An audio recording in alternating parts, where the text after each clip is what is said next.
குடும்பத்துக்கு தலை தீபாவளி. அவைகளுக்கு வந்து எங்க சாமி அக்கா இன்னைக்கு சமைச்சு சாப்பாடு கொடுக்க போறாவா.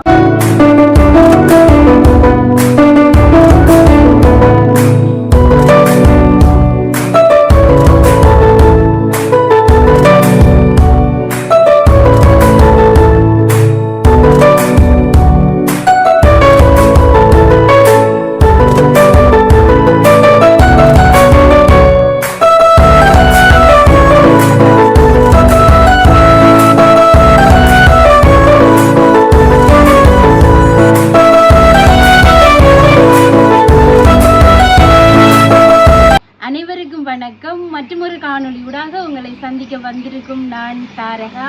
முதல் விஷயமாக சொல்லக்கூடிய விஷயம் என்னென்னு சொன்னால், அனைவருக்கும் இனிய தீப திருநாள் நல்வாழ்த்துக்கள் உரித்தாகட்டும்.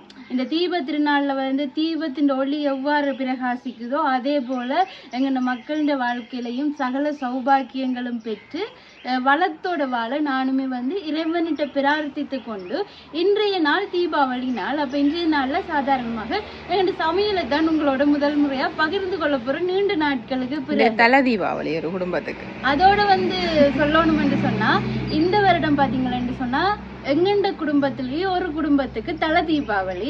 அவைகளுக்கு வந்து எங்கண்ட சாமி அக்கா இன்னைக்கு சமைச்சு சாப்பாடு கொடுக்க போறாவாம். அப்ப அதையும் தான் வந்து சேர்த்து எடுக்க போறோம். தலை தீபாவளி யாருக்குன்னு சொல்லுவோமோ, தலை தீபாவளி வந்து இந்த முறை மிருசாக்காக்குத்தான். ஆனா எனக்கு நீங்க ஒரு தரம் தெரியல. எங்களுக்கு இந்த வருஷம் தான் தலை தீபாவளி ஒன்று இருக்கு தெரியும். நான் சும்மா அப்பே கட்டிக்கு மைத்திலியாங்க அப்ப எங்களுக்கு தெரியாது இந்த விஷயங்கள் எல்லாம். சாமினியக்காலாம் கொஞ்சம் அப்டேட்டட் ஆனால் அப்பதான் இல்லைன்னு தெரிஞ்சிருக்கு. நான் கட்டாயம் 2 பேருக்கும் செய்வேன் தலை தீபாவளி. தலை பொங்கல், தலை சித்திரை பொங்கல் அப்படி வர இல்லையா? அப்படி வர இல்ல, தீபாவளி வரும்.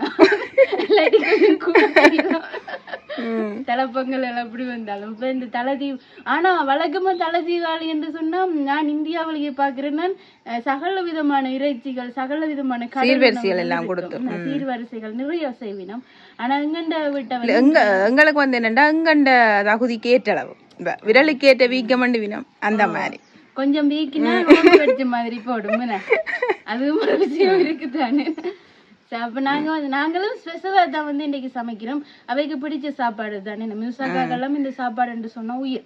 அப்படி ஒரு சாப்பாடு எல்லாம் வந்து நாங்கள் செஞ்சினாங்க. அதைத்தான் வந்து இன்றைய தினம் பகிர்ந்து கொள்ள போறோம். இந்த சாப்பிட்டுட்டு வந்து வியல் வெளியில வந்து டூரா 2 குடும்பம் போயிருந்தோம். நானும் அம்மா அப்பாவும் போயிட்டே இருப்போம். எனக்கு கிடைக்கிற நாள எஃபெக்டிவா நித்திர கொள்ள பயன்படுத்தணும். அதாவது நேற்றைக்கும் வந்து லீவு தான், நல்ல நித்திர. இன்றைக்கும் அதே போலதான். சரி, இப்ப நாங்க என்ன சாப்பாடுன்னு சொல்லி பார்ப்போம். பார்த்தீங்கன்னு சொன்னால், முதலாவதா வெள்ளை சோறு இருக்குது. நிறைய நாளை பிறகு நான் இப்படி ஒரு விஷயம் சொல்கிறேன். கட்டர்ல இருந்து கொண்டு வந்த கருவா போட்டு சோறு சமைச்சிருக்கிறா. அப்படியே வந்து எல்லாமே இன்றைக்கு சாவனியக்கா செஞ்சு நாங்கள் ஒரு உதவியுமே செஞ்சு கொடுக்கல. இதுதான் வந்து எல்லாருக்குமே பிடிச்ச கறி, கடலை கத்தரிக்காய் குழம்பு. இங்கால வந்து பார்த்தீங்களன்னு சொன்னால் பூசணிக்காய் பிரட்டல், உருளைக்கிழங்கு பிரட்டலோ இது பார்க்க பூசணிக்காய் மாதிரி தான் இருக்குது. உருளைக்கிழங்கு பிரட்டல் இது ஒரு வித்தியாசமா இருக்குது. இது வரைக்கும் சாப்பிடாத ஒரு சாப்பாடா இருக்குது. இங்கால வந்து பாத்தீங்கன்னு சொன்னா இது ஸ்பெஷல் என்ன, இது வந்து தக்காளி ரசம். இங்கால வந்து பருப்பு கறி.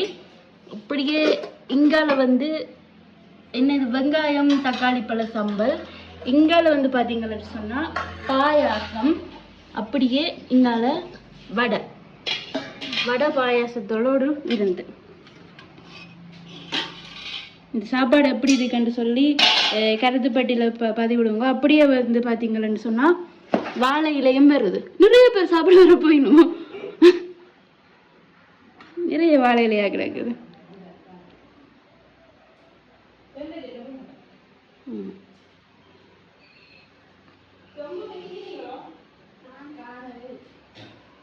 அப்படி எங்கால வந்து அப்பள மிளகாயுமே வந்து இருக்குது. அது வந்து நான் சொல்ல மறந்துட்டேன்.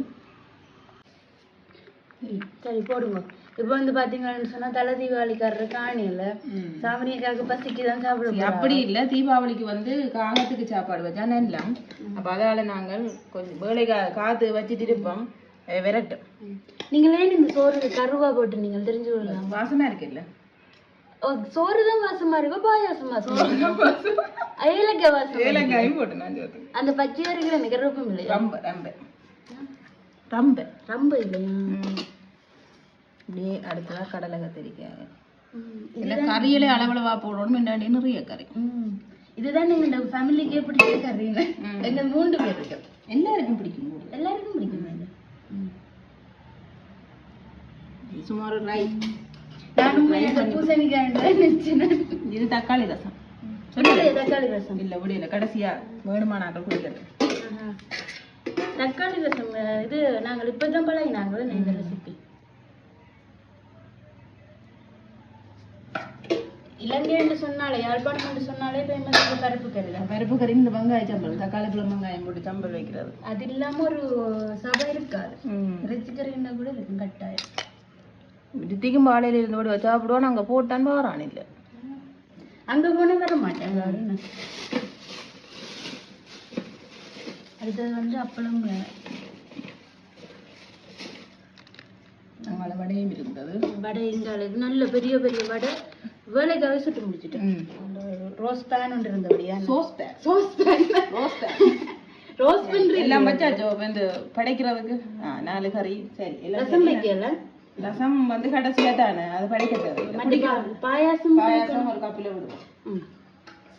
அப்ப எல்லாரும் ஒன்றா இருந்து சாப்பிட போறீங்க தீபாவளி அண்ணா? நீங்களும் தான்? நானுமா? நாங்கள் ரொம்ப சின்ன வயசுல ஒன்றா இருந்து சாப்பிட்டோம். நாங்கள் என்ன பள்ளிக்கூடம் படிக்கிற காலத்துல. இப்ப வாய்ப்பு கிடைக்க என்ன சாப்பிட வழி அதுதான் என்கிட்ட யோசிச்சு பாருங்க, பள்ளிக்கூடம் படிக்கிற காலம் இங்க இப்ப இங்க இருக்கு. சரி, ஒரு வாழைப்பழத்தையும் வைப்போம், எல்லாத்தையும் வச்சு படைக்க. ஆனா ரசம் படைக்க விட்டே பிரச்சனை. நீங்க நான் ரசம் சாப்பிடுறேன். அப்ப எனக்கு கிட்ட சொல்லுங்க, நல்லா இருக்கு. நான் அது சில நேரம் குத்தரிசி சோறுன்னு சொன்னா கடைசியார் சொட்டு விட்டு சாப்பிடுறது. வெள்ளியரிசி தானே. சரி, நான் இன்றைக்கு ஒரு ரசம் ட்ரை பண்ணி பார்க்க போறேன். பாப்போம். இன்னும் மெட்ராக்களை மிரட்டுமுன்னு காகத்துக்கு படைச்சிட்டு எடுத்தாச்சு. சரி, அப்படியே காகத்துக்கு எல்லாம் போட்டாச்சு. கொண்டு போய் காகத்தை வைப்போம். நம்ம காகம் வர்றதும் வந்து பெரிய விஷயம்.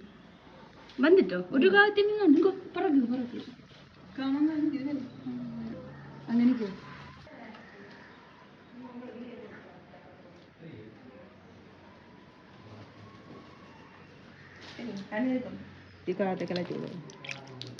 தெளிக்கணும், நம்ம தெளிக்கணும். இனி அதை சாப்பிடும்.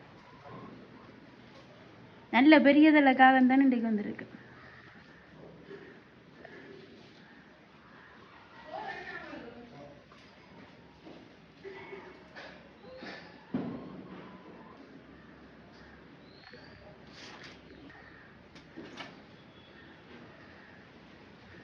அப்படியே இன்றைய நாள் பார்த்தீங்களன்னு சொன்னால், எங்கெண்ட வீட்டை தீபாவளி அன்று சமைச்ச உணவைத்தான் உங்களோட பகிர்ந்து கொண்டிருக்கிறேன். எப்போவுமே வந்துட்டு மோட்டிவேஷனல் வீடியோஸ் தான் கூட பகிர்றேன் நான். அப்படி பார்க்க இது கொஞ்சம் உங்களுக்கு வித்தியாசமாக இருந்திருக்கும். எங்கெண்ட பழைய வீடியோக்கள் போலவே வந்து கிட்டத்தட்ட இருந்திருக்கும். இந்த வீடியோ நிறைய பேர் வந்து மிஸ் பண்ணி என்னோட கேட்ட வீடியோ, தாரகா குக்கிங் வீடியோஸ் கொஞ்சம் போடுங்கன்னு சொல்லி.